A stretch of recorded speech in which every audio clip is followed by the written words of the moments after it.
बिस्मिल्लाहिर्रहमानिर्रहीम। अस्सलाम वालेकुम रहमतुल्लाहि व बरकातुहू। उम्मीद करती हूँ आप सब खैरियत से होंगे। स्टूडेंट्स, आज मैं आपको 9 क्लास एक्सरसाइज 1.1 का पार्ट 6 और समझाने जा रही हूँ और इसका हम स्टार्ट करने लगे हैं क्वेश्चन नंबर 1। तो हेडिंग पढ़ लेते हैं। हेडिंग है हमारे पास, find the rational numbers between. Find करें रैशनल नंबर्स इन दोनों के दरमियान जो आते हैं, ठीक है, 1/3 के दरमियान और 1/4 के दरमियान। तो ठीक है, हम अपना क्वेश्चन नंबर 1 स्टार्ट करते हैं।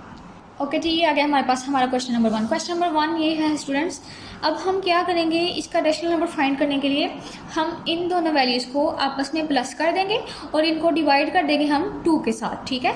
तो हम कर लेते हैं 1/3, सेंटर में आ गया प्लस का साइन, 1/4 और हम इसको डिवाइड कर देंगे 2 के साथ। अच्छा स्टूडेंट्स, अब मैं आपको एक मेन बात बताती हूँ। जब भी इस किस्म की या फिर दो वैल्यूज़ के दरमियान प्लस या फिर माइनस का साइन आता है तो उसका मतलब होता है कि हमने नीचे वाली दोनों वैल्यूज़ का एलसीएम लेना है, ठीक है। जब भी प्लस या माइनस का साइन आए तो दोनों वाली वैल्यूज़ का एलसीएम लेना होता है। तो यहाँ पे मैं आपको रफ वर्क में एलसीएम लेके दिखा देती हूँ। हमने लेना है 3 और 4 का एलसीएम, ठीक है, 3 और 4 का एलसीएम। तो ये देखें, 3 1s are 3 और 4 1s are 4। इसके अलावा ये दोनों किसी भी सेम टेबल में नहीं आते। तो हम इन दोनों को मल्टीप्लाई कर लेते हैं। 4 को 3 के साथ मल्टीप्लाई करें तो हमारे पास आ जाता है 12 आंसर, ठीक है। तो यहाँ पे स्टूडेंट्स जो आंसर आया है इन दोनों का वो आया हमारे पास एलसीएम 12, ठीक है। अब क्या करना है, हमने ये जो एलसीएम आया हमारे पास, इस एलसीएम को हमने डिवाइड करना है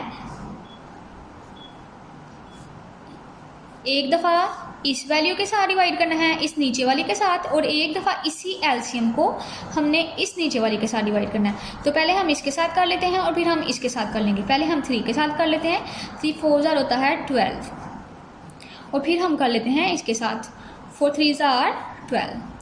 अब स्टूडेंट्स, सबसे पहले तो हमने एलसीएम निकाला, एलसीएम को हमने अंदर रखा है और हमने एक दफ़ा इस नीचे वाली के साथ डिवाइड किया है, दूसरी दफ़ा हमने इसके साथ। अब जी जो इस नीचे वाली का डिवाइड करके आंसर आया है ये, इसको हमने इसके साथ मल्टीप्लाई करना है इसके ऊपर वाले के साथ, और इस नीचे वाली को डिवाइड करके जो हमारे पास आंसर आया है इसी को हमने मल्टीप्लाई करना है इस ऊपर वाले के साथ। तो 4 1s होता है हमारे पास 4, फिर प्लस का साइन आ गया, और 3 1s होता है हमारे पास 3।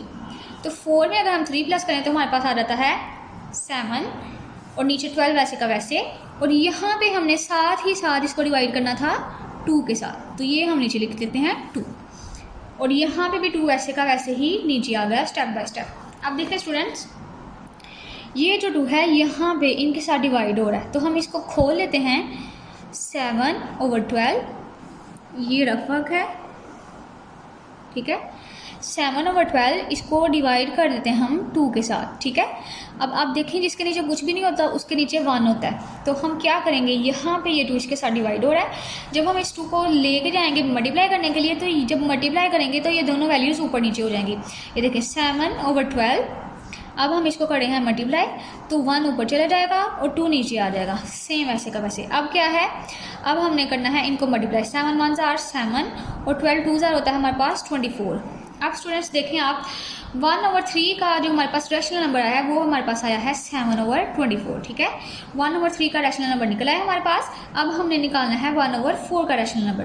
तो 1/4 का रैशनल नंबर निकालने के लिए क्या करेंगे, हम जो हमारे पास 1/3 का रैशनल नंबर आया उसको इस वैल्यू के साथ हम प्लस कर देंगे, और वैसे ही सेम वैसे का वैसे जैसे इसको डिवाइड किया था 2 के साथ, इन दोनों को भी हम डिवाइड कर देंगे 2 के साथ, ठीक है।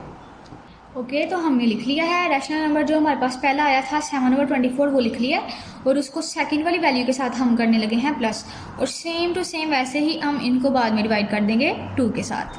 अब देखें, इन दोनों के दरमियान भी प्लस का साइन आया है, तो हम क्या करेंगे, नीचे वाली दोनों की दोनों वैल्यूज़ का हम लेंगे एलसीएम। रफ वर्क में हम एलसीएम ले लेते हैं। हम लेंगे एलसीएम 24 और 4 का। 4 6 होता है 24 और 4 1s होता है 4, 2 3s are 6 और 3 1s are 3, ठीक है। अगर 4 2s करने तो 8 और 8 3s are 24, तो इनका एलसीएम आ गया हमारे पास 24। स्टूडेंट्स, वैसे ही सेम प्रोसेस होगा। 24 को हम 2 दफ़ा अंदर रखेंगे क्योंकि यहाँ पे 2 वैल्यूज़ हैं, ठीक है। अगर 3 होती तो 3 दफ़ा अंदर रखना था हमने। अब एक दफ़ा इस नीचे वाली के साथ डिवाइड करेंगे और एक दफ़ा इस नीचे वाली के साथ। तो 24 को पहले 24 के साथ करेंगे और फिर करेंगे 4 के साथ। 24 1s होता है 24 और 4 6s होता है 24। अब ये जो ऊपर वाली का नीचे वाले का आंसर आया इसको इसके ऊपर वाले के साथ मल्टीप्लाई कर देंगे, और जो दूसरे नीचे वाले का आया है उसको उसके ऊपर वाले के साथ। तो 1 को कर देंगे 7 के साथ, तो 1 7 जार 7, प्लस का साइन वैसे का वैसे, और 6 1 जार 6, टू सेम वैसे क्या वैसे ही नीचे आ जाएगा। अब देखें आप इज इक्वल का साइन, अब 24 वैसे का वैसे, अब हम 7 प्लस करें 6 तो हमारे पास आ जाता है 13, और ये 2 वैसे का वैसे नीचे आ गया। अब देखिए आप 13/24, अब हम इसको डिवाइड कर रहे हैं 2 के साथ, जिसके नीचे कुछ भी नहीं होता उसके नीचे 1 होता है। यहाँ पे ये डिवाइड हो रहा है, इसको हम मल्टीप्लाई में चेंज कर लेते हैं। 13/24 इसको मल्टीप्लाई कर देंगे हम, तो जब ये मल्टीप्लाई होगा तो ये साइन चेंज हो इसकी वैल्यूज चेंज हो जाएंगी, ये ऊपर नीचे हो जाएगा। तो 13 को 1 के साथ मल्टीप्लाई करें तो हमारे पास आता है 13 आंसर, और 24 2 जार होता है 48। तो एक जो रैशनल नंबर आया था हमारे पास आया था 7 ये देखें 7/24, तो जो दूसरा आया हमारे पास है 13/48। तो हम रैशनल नंबर्स लिख लेते हैं 7/24, 13/48। तो यही था स्टूडेंट्स आंसर। उम्मीद करती हूँ आपको क्वेश्चन की समझ आई होगी। अगर क्वेश्चन की समझ आई है तो प्लीज़ वीडियो को लाइक करें और चैनल को सब्सक्राइब करें। अल्लाह हाफिज़।